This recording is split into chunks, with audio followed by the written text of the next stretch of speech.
Olá, meus irmãos e amigos, tudo jóia? Espero que sim. Eu sou o Mateus. Estou aqui para compartilhar com vocês mais da Palavra de Deus e retomando um projeto aí de gravação dos vídeos.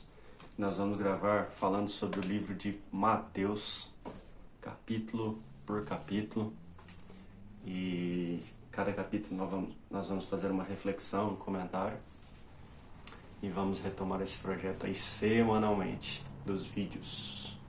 Antes de qualquer coisa, quero lembrá-los, de se inscrever no canal, de curtir o vídeo, de compartilhar esse vídeo.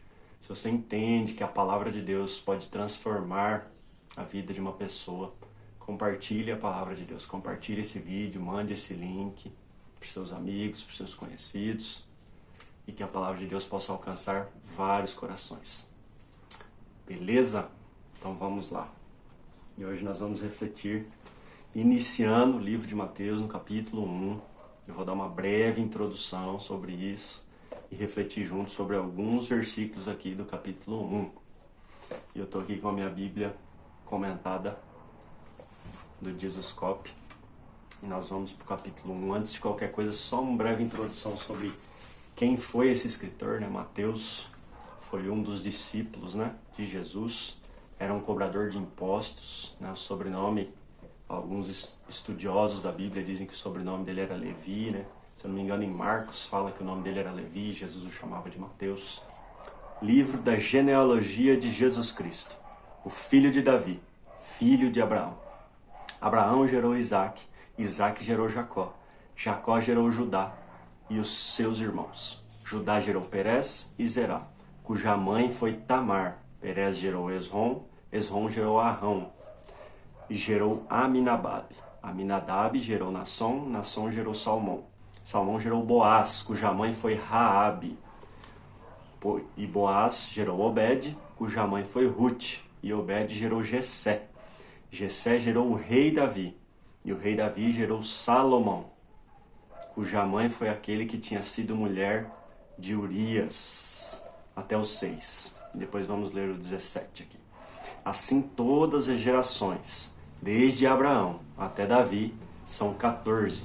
Desde Davi até o exílio da Babilônia, 14 gerações. E desde o exílio da Babilônia até Cristo, 14 gerações. Glória a Deus pela palavra de Deus. Mateus escreve direcionando geralmente a um povo judeu, um povo que entendia essa ligação do Velho e do Novo Testamento. Não existia Novo Testamento, mas estava se nascendo ele. Então ele se escrevia isso com essa conexão das coisas que aconteceram no passado, que já previam o que estava acontecendo no presente da época, a vinda de Jesus, a vinda do Messias, o prometido, aquele que salvaria.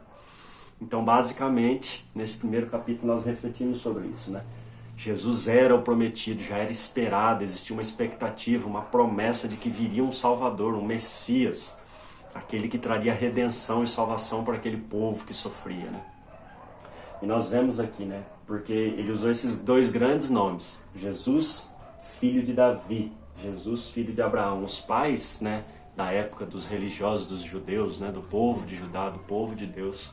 Ele usa esses grandes nomes dando a importância e discorre a genealogia de Jesus, toda a sua árvore genealógica aí. Se nós formos ler depois até o final, ele vai chegar até a mãe e o pai de Jesus, José e Maria.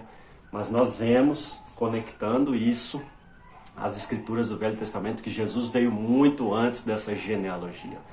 Jesus é Deus e Jesus estava na criação, participou ativamente com Deus da criação de todas as coisas. João diz isso, Antes de tudo, Jesus criou as coisas, Ele estava antes da criação de tudo. Sem Ele, nada seria criado.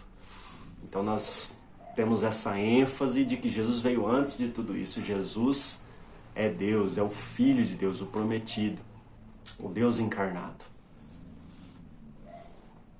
E aqui nessa genealogia vemos algo muito lindo da parte de Deus, trabalhando na nossa vida como seres humanos. Nós olhamos para cada um desses nomes, dessa lista da genealogia de Jesus, e vemos nomes de pessoas, de homens e mulheres, pecadores e improváveis de fazer alguma coisa boa. Mas esses improváveis fizeram parte de uma história que fez com que fizessem parte da família que gerou Jesus, o grande Jesus, o Salvador da humanidade, o Filho de Deus. Homens como Davi, homens como Abraão, homens como Salomão, mulheres como Raabe, como Tamar, pessoas em geral aqui, várias características: enganadores, mentirosos, assassinos, prostitutas, rejeitados, enfim, realmente eram homens e mulheres improváveis, mas isso não deixou de fazer com que eles fossem usados por uma grande história que mudaria o mundo. E nós somos assim, homens e mulheres pecadores, e certamente muitos de nós improváveis nas nossas histórias e nas nossas dificuldades por conta do pecado. E essa é a grande improbabilidade do homem, o pecado. Mas Deus faz em graça e amor com que, apesar de tudo isso, Ele possa transformar a nossa história em redenção e salvação. E prova disso são essas pessoas incluídas na genealogia de Jesus, fazendo parte dessa história. Vemos a salvação através de Jesus se cumprindo. Era uma promessa que existia a esse povo. E Mateus estava confirmando, falando, olha, desde lá de trás, de Abraão, de Davi, já existia essa promessa. Desde Moisés existia essa promessa. E hoje estamos vendo o cumprimento dessa promessa. E aí ele vai começar para frente no capítulo, falando sobre o nascimento de Jesus. Um dos cumprimentos dessa promessa, da redenção. Eu acho que era isso. O Salvador dos pecadores chegou. E nós sabemos disso. Acredito que muitos de nós têm essa informação. Mas muitos de nós não vivem conforme quem realmente entendeu essa informação. O Salvador veio. Ele realmente habitou no meio dos seres humanos. Ele morreu, ressuscitou. E hoje Ele pode estar aqui comigo e estar aí com você, através do Espírito Santo. E a minha oração é que você entenda profundamente essa verdade e viva conforme quem entendeu que o Salvador que foi prometido há mais de 2000 anos atrás, hoje é real e Ele pode nos salvar. E essa é a mensagem de hoje. Deus abençoe você. Pai, em nome de Jesus, eu oro pela minha vida e pela vida dos meus irmãos que estão nesse momento, para que entendam a verdadeira história de salvação. A verdadeira história, Deus, que resgata, que redime, que salva homens e mulheres falhos e pecadores, homens e mulheres improváveis de fazer algo bom, se não for a intervenção divina, o Senhor intervindo nessa história. Homens que podem fazer parte dessa história de redenção também junto com o Senhor. Deus fazendo parte da família de Jesus. Eu oro para que esse entendimento caia no coração, para que a palavra de Deus entre nesses corações e faça o seu trabalho transformador. Eu oro crendo no teu poder e oro no nome de Jesus. Deus abençoe você.